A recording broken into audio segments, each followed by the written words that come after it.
So guys अभी हम निकल चुके हैं गाइस दुकान के लिए। अभी अभी चल के जाना पड़ रहा है क्योंकि अब बाइक गया है आगे छोड़ने गए चाचा काका छोड़ने गए। अभी हम जा रहे हैं दुकान के लिए। अभी थोड़ा हमको चलने जाना है। वो देखो फोटो शूट कर रहा है, उधर फोटो शूट कर रहा था। देखो गाइस ये आ रहा है।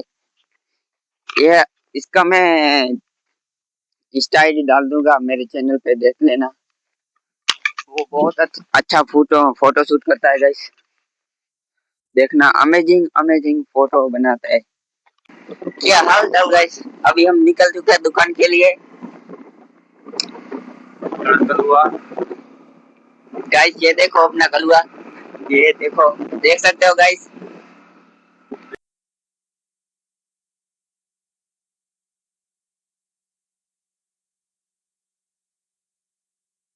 के ब्लॉग बनाने का टाइम निकालना पड़ेगा गाइस हमको, क्योंकि हम इधर काम करते हैं ना, थोड़ा टाइम नहीं मिलता। पर हम बनाएंगे, जरूर से बनाएंगे आपके लिए बहुत बढ़िया व्लॉग।